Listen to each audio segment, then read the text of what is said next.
Deborah Ann, are Hoyt and Jessica, is it ever gonna happen? I mean, like, why can't these crazy kids make it work? I mean, is there a reconciliation in the future at all? Can you tease that? Well, first of all, can we get up for Jim Perrick?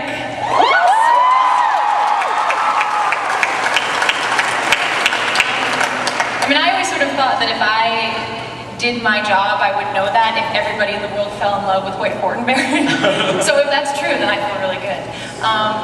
But I think, particularly for young people, you have to kind of figure out who you are and learn to love yourself before you can love someone else really, truly. And I think with the confusion right now of being a vampire, I don't know if Jessica loves herself very much. So we have to wait for that to happen first. She sort of had like a little bit of a not a bromance, but like a lady romance with Pam a little bit, I feel like in the first couple episodes. That was...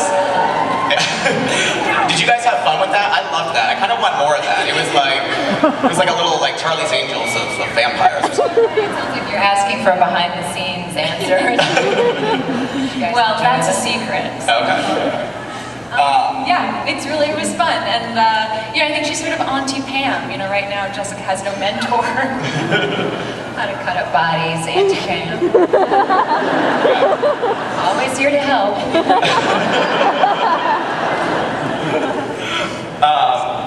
Totally. Kristen, this is my question that this has been I've been thinking about this all season. Do you think Eric is he more loyal to, if you had to choose between Pam or Sookie, who would he choose? Oh, jeez.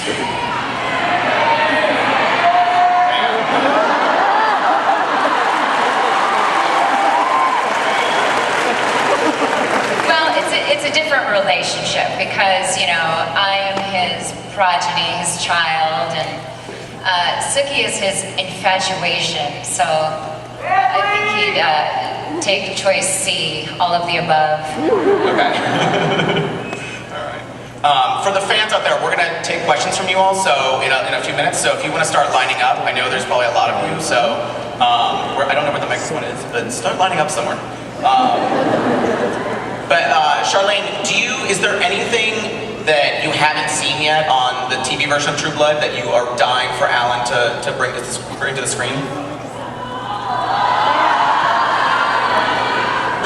I'm looking forward to meeting Sookie's great-grandfather.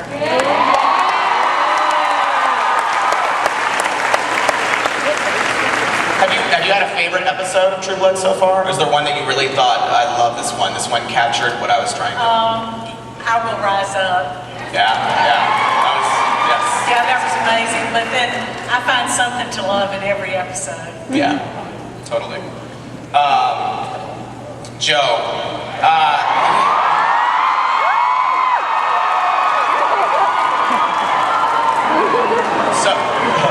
So, I mean, when I talked to we talked a little bit about, like, if you come on True Blood, you're gonna have to be naked. And it's just a given. And you sort of talked about You're gonna like this weekend's episode.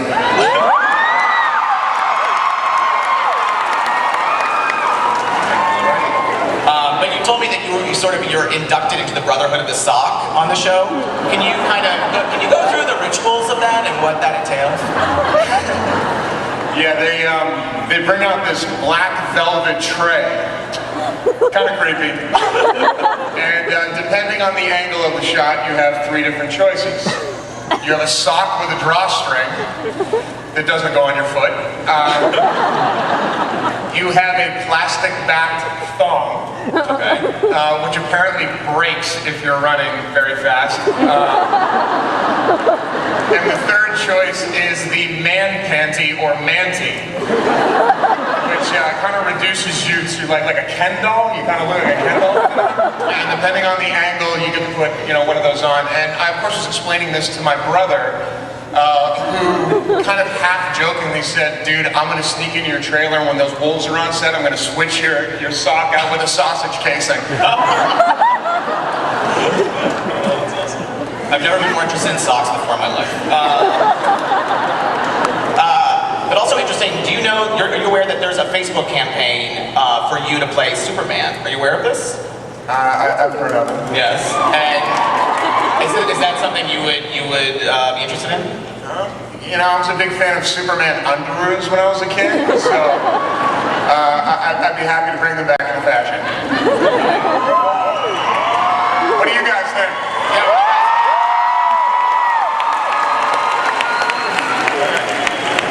All right, well, before I turn it over to the audience, I want to ask Alan, can you tease anything about season 4? Like anything that we'll see?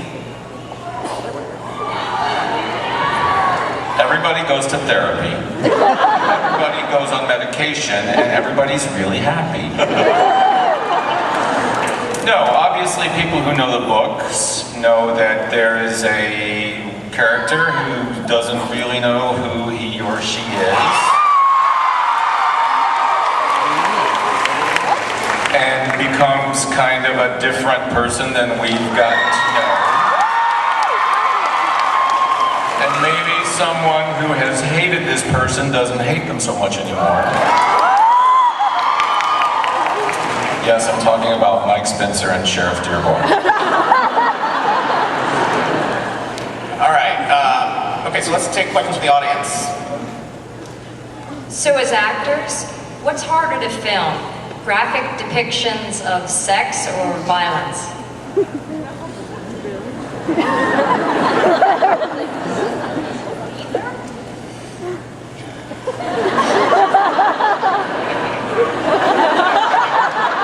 Well, we have to fake the violence. But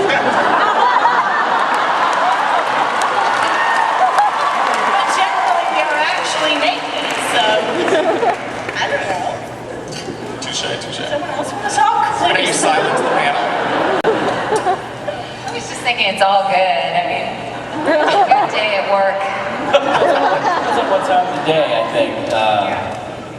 I prefer to get naked earlier in the day and kill people in the later part of the day. Particularly, you know, anything that's going to be really messy. Because then you're not stuck with it all over you for lunch. Every single one of us who has to do naked stuff, and let's face it, it's most of us, basically starve themselves, apart from Ryan, who is just this physical anomaly, joined very quickly by Joe on the end there. I eat a lot. And so I would say that doing the physical stuff is more fun because you get to eat as well. All right, next question. Working with animals can be extremely challenging. I was wondering, how do you all prepare yourself to work with the animals on set? Skarsgård isn't so bad once you get used to it.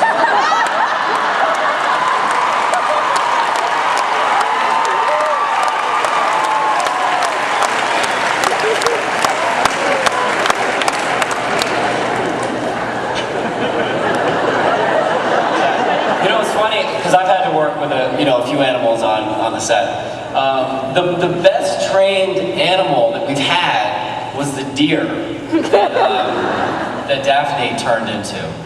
And I don't know, the trainer had all kinds of toys and bells and like Carrot Top with all his props.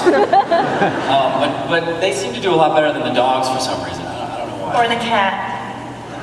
We had wolves this season, and the wolves are actually really intelligent and they are very observant, so you have to be incredibly still around them. And my first day on set, Stephen and I got to meet the real wolves who we were going to be working with, and we were told things like, now, don't let them smell your fear. You're very powerful. And we met like the 6-month-old baby, that's all we could handle. And we went down and met the 6-month-old baby who promptly knocked me over, just smelling my crotch. And That was me, Dennis.